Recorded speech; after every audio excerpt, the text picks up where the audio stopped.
in with his king pawn, Fedoseev opting for the Caro-Kann defense.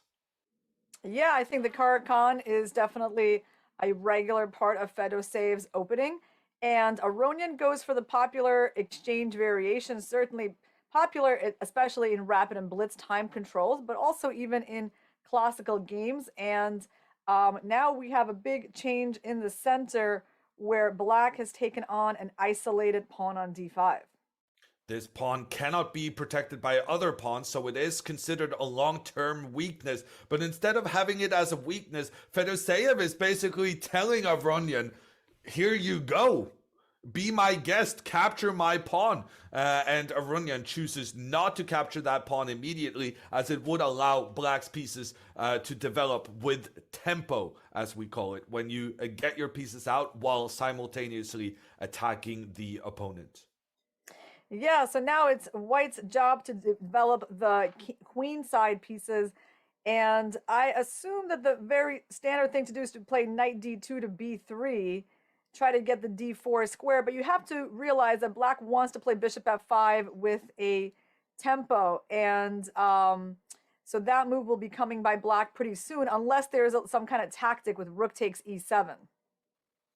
And we're going to be testing those waters right now because the bishop has come out to attack the queen. The queen has been forced to retreat. Aronian here trusting that he holds a long-term advantage with his pressure towards this pawn weakness in the middle that cannot be protected by other black pawns. On the other hand, Fedoseev saying that he's doing very well considering he has the bishop pair. Yeah, I agree. This seems actually like a pretty decent isolated queen's pawn position for black. He has the bishop pair, and white is not even done developing the queen side. He had to just lose a tempo, retreating with his queen. The tactic that I mentioned with rook takes e7 was not working. It was an idea that needed to be calculated, but it was not working. So white moved the queen back, and now Fedoseev makes the natural developing move rook fe8, putting the rook on the open file. And Aronian, the big question now, are you going to get your knight out? No, he's still keeping this knight back, really not prioritizing development right now. Instead, he's going after white's bishop. And if this bishop doesn't retreat to the d7 square, he was hoping to get that knight to attack both black's queen and bishop. Of course, Fedoseev anticipated this and moved his bishop in such a way that he took control of that b5 square. Yeah, black is trying not to trade more pieces here. That's the right strategy when you have an isolated pawn. You don't want to just trade off a bunch of pieces and get saddled with that pawn in the end game.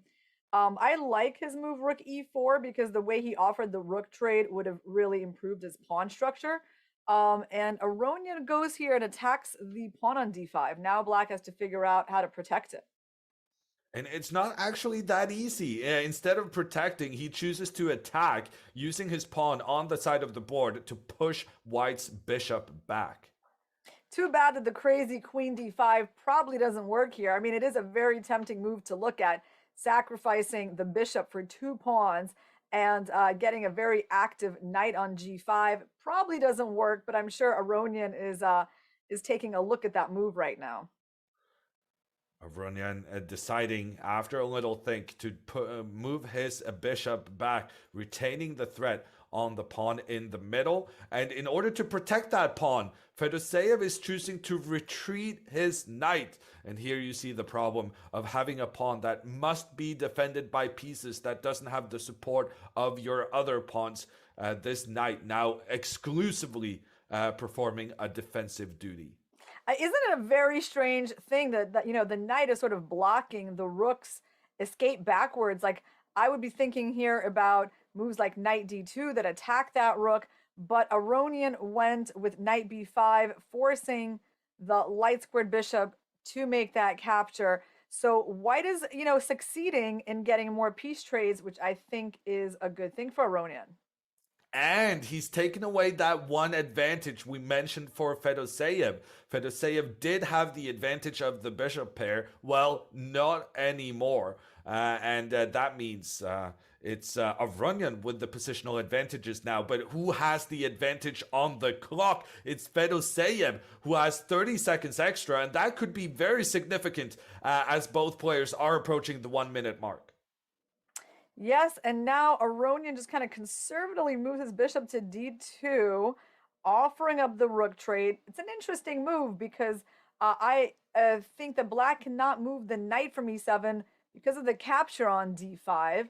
So this is actually, he's posing a big question to Fedoseev right now. Fedoseev deciding to go for the counterattack, using his queen to point down against the pawn on the side of the board, offering then Aronian to capture the rook in the middle. I'm going to say that is a trade Aronian is not interested in. I think he's going to want to try and defend the pawn that's under attack.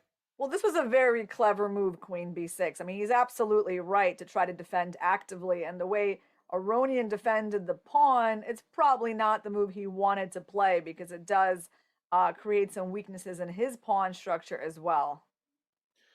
But Aronian is now down to less than 30 seconds. He's feeling the pressure on the clock right now. And Fedoseev, luckily for Aronian, is taking a long think in this critical situation. If I'm Fedoseev, I think I just would have decided earlier because having a time advantage can be just as important as having a time an advantage on the board in this stage.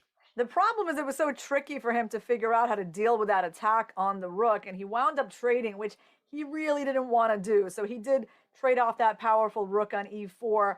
Makes it easier for Aronian to play. I mean, Aronian's got black in a pin now on the e-file. And Aronian also pushing his pawns up on the side of the board. Both players with just 20 seconds left on their clocks. This is going to be another thrilling finish. Aronian does seem to have the better of it with these aggressive pawns protecting each other up the board. Yeah, there's a good chance he will wind up winning that isolated pawn on d5 sometime soon. Although Fedoseev still defending really well. I think objectively black's position is still completely fine. But it is easier to play for white. And now both players down to just 15 seconds each. Aronian offering the trade of knights. Fedoseev saying no thank you to that trade. It feels as though Aronian is the one pushing here. Now he's bringing his rook into the party as well. And his knight joining. This looks very good for Aronian. But what about the time situation? Yeah, well, he just played a really cool move with that knight e6. And it looks like he's winning a pawn. It's just a free pawn on e6. And he is going to be a lot better in that rook endgame. Yeah, I guess Fedoseev is going to trade off that weak d pawn. But I think white's got pretty decent chances to win this. Aronian with an extra pawn in the rook endgame. Normally, we've said rook endgames with an extra pawn often end up in a draw. But here, Aronian has the advantage of being able to attack on both sides of the board. Because not only he has an extra pawn, but he's got a better rook than black does. Black's rook is completely tied down to protecting b7. So this is the opposite of the kind of rook position you'd like to have. Still holding it together, but it's passive. I mean, I would not be surprised if Aronian manages to win here. And he's playing so quickly and confidently right now, pushing his king up the board. And Aronian has played with just 12 seconds left on the clock for a multitude of moves now. But he's playing all the right moves, getting his king up the board, getting his rook into the action as well. Aronian now being able to win a pawn on the side of the board, pushing his king even further up. Fedoseev did manage to capture a pawn of his own on the left side, but he's unable to do anything about the white pawns in conjunction with the white king just making their way up the board. Yeah, this is looking completely winning for white. I mean, he's got the a pawn that black has doesn't really make any difference. And okay, it's a little surprising to me that he tried to win like that by pushing up the pawn all the way to f6, and his king doesn't have shelter anymore. But I guess and it's over. It's over. A very good move here from Aronian as he checks the black king. The king has